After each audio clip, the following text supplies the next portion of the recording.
5-year-old Jamie Caldwell wasn't supposed to leave his yard in the small, snowy town of Frosthaven.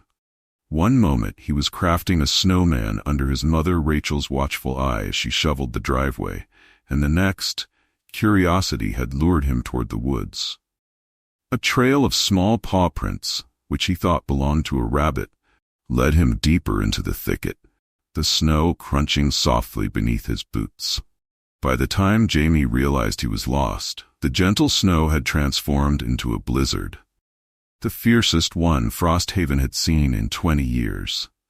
The swirling white enveloped him, erasing all traces of his steps. His mother's desperate calls were muffled by the howling wind, and Jamie could no longer discern the direction they came from. Clad in a winter coat and boots, but missing his hat and gloves, Jamie tried retracing his steps, but his small footprints had already vanished under the fresh snowfall. The frigid air nipped at his cheeks, freezing the tears that slipped down as fear gripped him.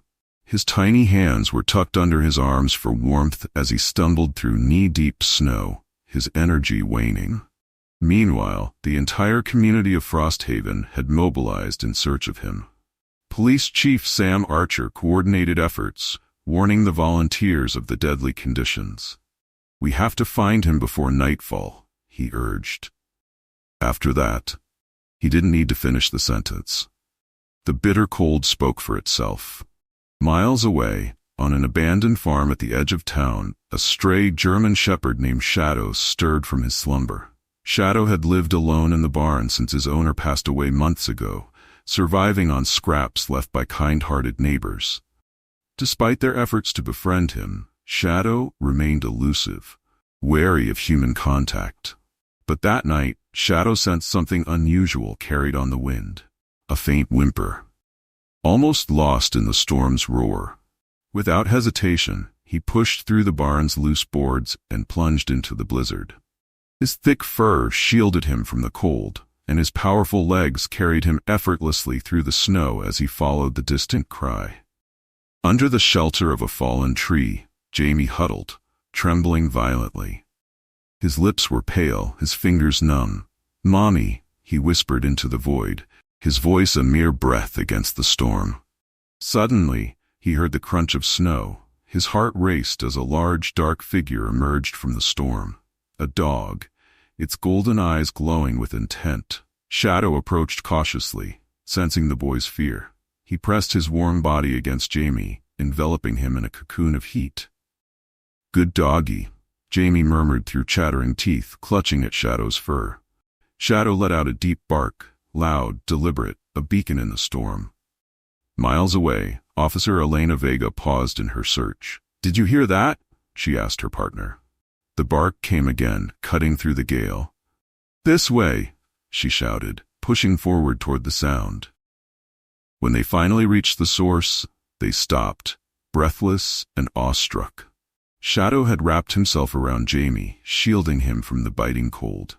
Though Jamie was pale and trembling, he was alive. And Shadow? For the first time in months, he wagged his tail. The blizzard showed no mercy as Officer Elena Vega and her partner hurried to reach the boy. Jamie clung to Shadow with trembling hands, his small body nestled against the dog's warmth. The storm's fury raged around them, but Shadow stood firm, his protective stance shielding Jamie from the relentless wind. "Jamie?" Elena called, her voice straining over the howling storm. As her flashlight beam caught sight of the boy, she froze. The massive German shepherd standing guard over him was both imposing and awe-inspiring. She approached cautiously, lowering her voice. "Hey there, boy, it's okay. We're here to help."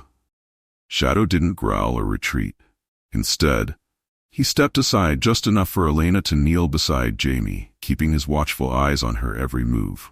The boy's lips were pale, his voice weak as he murmured, "Max. His name is Max." Elena glanced at her partner, surprised. "Max, huh? Good boy, Max," she said softly, noting how the dog's ears perked up slightly at the name. Shadow, now Max, watched as Jamie was carefully wrapped in a thick emergency blanket. When Jamie whimpered, his small hand reaching out, Max pressed close, his body a steady source of comfort. By the time the rescue team arrived with paramedics, the storm had worsened. Visibility was nearly zero, and the temperature had plummeted further. Max's bark had been their only guide through the chaos. As the paramedics loaded Jamie onto a stretcher, he cried out, "Don't leave Max!" Max stepped forward, his tail wagging just once, as if reassuring the boy. No one questioned how Jamie had come up with the name. It simply felt right. When Jamie's mother Rachel arrived at the hospital, she sobbed as she cradled her son, her relief palpable. But her tear-filled eyes soon found Max, standing a few steps away, his fur coated with snow and ice, yet his posture still protective. "Thank you," Rachel whispered, her voice breaking. She knelt before the dog, her trembling hands brushing his thick coat. "Thank you for saving my boy." Max's tail wagged again, just a flicker of motion, but it was enough to convey his understanding. For the first time, a small part of his guarded heart seemed to soften. The paramedics insisted on transporting Jamie to the hospital immediately, but Max wouldn't leave. He followed the ambulance all the way to Frosthaven General, his determination unwavering. Chief Archer, who had been monitoring the rescue, took notice. "That dog's got more loyalty than most people I know," he muttered. At the hospital, Max refused to stay outside despite the cold. After much discussion, the hospital staff allowed him to rest in the lobby. It didn't take long for word of the rescue to spread, and soon people were stopping by just to catch a glimpse of the stray dog who had braved the storm to save a child. Inside the hospital room, Jamie clung to his mother's hand, his tiny voice rasping.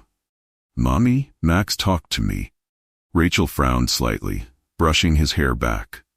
"What do you mean, sweetheart?" "He didn't use words, but I knew," Jamie insisted. "He told me to stay awake. He told me help was coming." Rachel's heart ached as she looked into her son's earnest eyes. "I believe you," she whispered, holding him close. "I believe you." Down in the lobby, Max lay quietly, his eyes fixed on the entrance as if waiting for a signal. He'd completed his mission, but deep inside, he knew this wasn't the end.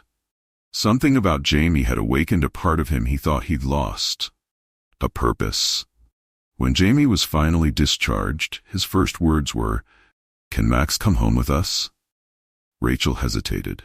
A single mother juggling 2 jobs, she hadn't planned on taking in a dog, let alone one as large as Max. But when she looked at her son, his eyes pleading, and then at Max, who had risen to his feet as if already understanding the question, she realized the answer was clear. "Yes," she said softly, "he's family now." And just like that, Max's journey, once defined by solitude, found a new chapter, one filled with warmth, trust, and a bond that would grow deeper than anyone could imagine. The drive home from the hospital was quiet. Jamie sat in the back seat, his small hand resting on Max's thick fur. The German shepherd gazed out the window, his golden eyes scanning the passing scenery, as if already taking in his new territory. When they arrived at their small Frosthaven home, Jamie leapt from the car, tugging Max along by his makeshift leash, a scarf borrowed from a nurse. Rachel watched with a mix of apprehension and gratitude as the boy led the dog into the house. Max followed without hesitation, his movements calm and deliberate, as if sensing this place might finally be his. Inside, Max immediately began exploring, his nose brushing along the edges of walls, doors, and furniture. He paused at Jamie's room, sniffing the bed before settling himself by the window. "He likes it here," Jamie said, his voice filled with childlike certainty. Rachel nodded but couldn't shake her concern. "Jamie, honey, remember, Max is a big responsibility." "I know, Mom," Jamie replied, his hand still stroking Max's fur. "He saved me. I'll take care of him now." That night, after Jamie had fallen asleep, Rachel found Max standing by the front door, his ears perked and body tense. She realized he was on watch, his instincts attuned to every creak and whisper of the old house. "You're protecting him, aren't you?" she murmured. Max turned his head, his gaze steady, and Rachel felt a strange sense of reassurance. Over the next few days, Max settled into their lives seamlessly. He followed Jamie to the bus stop each morning, sitting patiently until the boy climbed aboard, then waiting for him in the exact spot at the end of the day. At home, he patrolled the yard, his keen eyes always scanning for threats. Rachel noticed his habit of inspecting every door and window before bedtime, as if ensuring the house was secure. "He's like a furry security system," Rachel joked to her neighbor Ellen, who had come by with a dog bed and a bag of supplies. Ellen, a retired veterinarian, watched Max closely. "He's more than that," she said thoughtfully. "That's trained behavior. This dog wasn't just a stray. He has a past." Max's mysterious background only deepened when Ellen scanned for a microchip and found a registration number linked to a defunct training facility hundreds of miles away. But for Jamie and Rachel, the past didn't matter. Max wasn't just a dog, he was their guardian, their protector. And though none of them could see it yet, his presence would soon begin to transform their lives and the entire town of Frosthaven. Max's presence in the Caldwell household quickly became indispensable. Each day began with the same routine. Jamie bounding out of bed to find Max waiting patiently by his door, the dog's sharp eyes and steady demeanor reassuring him. At school, Jamie's teacher noticed a change. The shy, anxious boy who once avoided group activities now spoke confidently of his guardian angel to classmates. "Max saved me," he told them. And while the details of that snowy night were fuzzy to some, the bond between the two was undeniable. Meanwhile, Rachel couldn't stop thinking about Ellen's observation. "That dog's had training," the retired vet had said. Determined to uncover more, Rachel reached out to Officer Elena Vega, who had helped rescue Jamie. Together, they tracked the microchip's registration to a training facility in Colorado. After days of calls and dead ends, they were connected to someone who remembered Max, Colonel David Hawthorne, a retired officer who had run the facility. Hawthorne's voice was heavy with emotion when Rachel explained what had happened. "You've got Atlas," he said, using Max's original name. "He was one of our best." According to Hawthorne, Max, then Atlas, had been trained as a service dog for veterans with PTSD. His ability to sense emotional distress and respond instinctively had made him exceptional. But 3 years ago, the facility lost funding and shut down. Max had been placed with a handler in Minnesota, but after the handler's sudden death, the dog had disappeared. "He must have been grieving," Rachel murmured, thinking of the wary, skittish animal who had survived alone in the barn. Hawthorne agreed. "Dogs like him don't just forget their purpose, though. He must have found something in your son that brought it all back." Rachel's chest tightened as she hung up the phone. Max's past explained so much: his protective instincts, his ability to connect with Jamie, and his unyielding loyalty. But it also raised new questions. Could a dog trained for such specialized work truly find peace in a quiet town like Frosthaven? That night, as Jamie and Max curled up together on the couch, Rachel watched them, her heart full. "Whatever your past, Max," she whispered, "we're your family now." Max's ears twitched at her voice, and he turned his wise golden eyes toward her. For the first time since his arrival, Rachel saw not just a dog, but a soul healing alongside her family, and she knew this was only the beginning of his new purpose. Word of Max's heroism spread quickly through Frosthaven. The local paper ran a story titled, "Blizzard Hero, the Dog Who Saved a Boy," drawing attention to the once stray German shepherd who had become a guardian angel for Jamie and a protector for the community. Neighbors stopped by to meet Max, and children whispered about him in awe. For Rachel, the outpouring of interest was overwhelming but heartwarming. The story even reached Dr. Emily Morrison, a child psychologist specializing in animal-assisted therapy, who contacted Rachel after reading the article. "Your dog has an extraordinary gift," Dr. Morrison said. "I'd like to observe him and see if he could help more children, especially those dealing with trauma." Rachel hesitated. Max had already transformed Jamie's life, helping him recover from the blizzard and grow into a more confident, happy boy.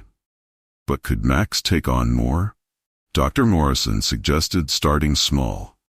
A week later, she brought a group of children from her therapy clinic to the local park, where Max greeted them with calm curiosity.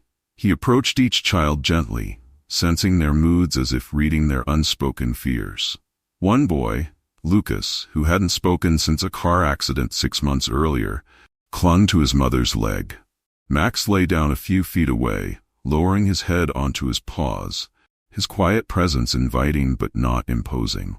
After minutes of silence, Lucas took a hesitant step forward, then another, until his small hand rested on Max's back. "He's amazing," Dr. Morrison whispered to Rachel. "He knows exactly what they need." Max's impact on the children was undeniable. Sessions became more frequent, and soon Rachel found herself juggling her work and coordinating with Dr. Morrison to include Max in therapy programs. Jamie was thrilled to share his beloved dog with others, often acting as Max's assistant. "He helped me when I was scared," Jamie would tell the children, "and he'll help you too." Rachel noticed that Max had developed new routines. He inspected the therapy spaces like he did their home, ensuring every door and corner was secure before the children arrived. He even seemed to favor certain kids, spending extra time with those who needed him most. But as Max's role grew, Rachel began to worry. He was just one dog. Could he bear the weight of so many people relying on him? Was it fair to ask so much of him, even with his remarkable training? One evening, after a long day, Max sat quietly beside Jamie's bed as the boy drifted off to sleep. Rachel knelt beside him, stroking his fur. "You've done so much for us," she whispered, "but how much more can you give?" Max's tail thumped softly as if answering her unspoken question. His gaze was steady, his purpose clear. Whatever lay ahead, Max was ready to face it. One step, one child, one moment at a time. As Max's reputation grew, so did the demands on him. Children from neighboring towns began attending Dr. Morrison's sessions, hoping to meet the dog who had become something of a legend. Each session revealed more of Max's extraordinary abilities. Calming a child mid-panic attack, drawing a withdrawn child into play, or simply lying still beside someone who needed quiet reassurance. It was during one of these sessions that Rachel met Rebecca Chen, a teenager who volunteered at the therapy clinic. Rebecca had been helping coordinate Max's growing schedule and had become deeply attached to the dog. One afternoon, she approached Rachel with an idea. "Max can't do this forever," Rebecca said, her voice hesitant but determined. "What if we train other dogs like him to help?" Rachel stared at her, the enormity of the suggestion sinking in. "You mean, create a program?" Rebecca nodded. "Call it the Atlas Project after Max's original name. We can train therapy dogs using what Max has taught us. He could guide them like a mentor." The idea sparked something in Rachel. With Colonel Hawthorne's knowledge of Max's training and Dr. Morrison's expertise in therapy, it seemed possible. Over the next few weeks, they began laying the groundwork. The project would pair rescue dogs with trainers, teaching them to read emotions and respond to trauma, just as Max had. Max seemed to understand the shift. When the first rescue dog, a gentle golden retriever named Luna, joined the program, Max immediately took to her. He guided her through sessions, showing her how to approach children carefully and how to recognize distress. Luna followed his lead, her natural warmth enhanced by Max's calm wisdom. The project quickly gained traction. Donations from the community poured in, and the local school board approved a dedicated therapy space for the program. Max continued working directly with the most challenging cases, but he also stepped into his role as a mentor, teaching Luna and other dogs how to help the children.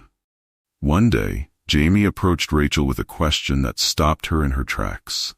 "Mom, is Max teaching Luna to be a guardian angel like him?" Rachel knelt beside him, smiling. "I think he is, sweetheart. He's making sure there's always someone to help." That evening, as Rachel watched Max and Luna patrol the yard together, she realized the profound impact Max had on her life, Jamie's life, and now, an entire community. Max was more than a hero. He was a teacher, a protector, and a bridge between hope and healing.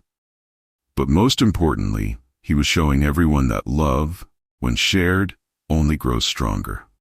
3 years had passed since the blizzard that had brought Max into the Caldwell family's life. The once stray German Shepherd was now a cherished part of not only Jamie's world, but the entire town of Frosthaven. Yet time had begun to show itself in the silver streaks on Max's muzzle and the slower pace of his steps. The Atlas Project, named in his honor, had grown beyond anyone's wildest dreams. With Max as their guiding star, Luna and 4 other therapy dogs now worked regularly with children across Frosthaven and neighboring towns. Each dog carried a part of Max's wisdom, a quiet testament to his enduring influence. But Max, now 10, had transitioned to a quieter life. Though he still worked with Jamie and a few children with the most profound needs, his role was largely one of mentorship. At home, he spent more time resting, often by Jamie's side, the two of them inseparable. It was during a particularly busy therapy session one autumn afternoon that the town saw just how deep Max's legacy ran. A small boy named Caleb, who had recently lost his father, sat silently in the corner of the therapy space. None of the other dogs could coax him out of his shell, and the counselors were beginning to worry. Max, watching from his resting spot, slowly rose. His joints were stiff, but his eyes were bright with purpose. He crossed the room deliberately, lying down beside Caleb without making a sound. At first, the boy didn't react, but Max stayed there, his calm presence unwavering. After a long silence, Caleb whispered, "I miss him." Max turned his head and placed it gently on the boy's lap. Caleb's small hands moved to stroke Max's fur, and tears streamed down his face. The room fell silent, watching the quiet miracle unfold. Max didn't need words. His presence alone was enough to give Caleb the courage to release his grief. Later that evening, Rachel found Jamie sitting with Max in their backyard, the autumn leaves swirling around them. Jamie's arms were wrapped tightly around Max, his face pressed against the dog's fur.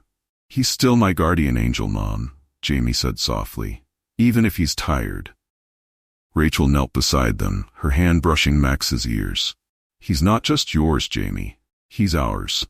And he always will be." That winter, during the Frosthaven Holiday Festival, the town came together to honor Max. The children, many of whom had been helped by him, performed a play recounting his journey, from the blizzard that started it all to his role in shaping the Atlas Project. At the end of the performance, Jamie, now 8, stepped forward with a final tribute. "Max isn't just a hero," he said, his voice clear and steady. "He's proof that love can change everything." The crowd erupted in applause as Max, sitting proudly in the front row, wagged his tail, his golden eyes shining. As the years went on, Max's role as a mentor became his greatest legacy. The Atlas Project expanded, helping thousands of children and training countless dogs to carry on his work. And though Max eventually passed peacefully, surrounded by those who loved him most, his spirit never left Frosthaven. Every child who met a therapy dog trained through the Atlas Project learned the story of the brave German Shepherd who had walked into a blizzard to save a boy. And in doing so, saved an entire town. In the hearts of Frosthaven's people, Max was more than a dog. He was a guardian, a teacher, and a reminder that love, no matter the form it takes, can transform lives forever. Don't forget to hit like and subscribe so you won't miss any of our latest videos. If you have any questions or comments, feel free to leave them below. Thank you all for taking the time to watch, and see you in the next video.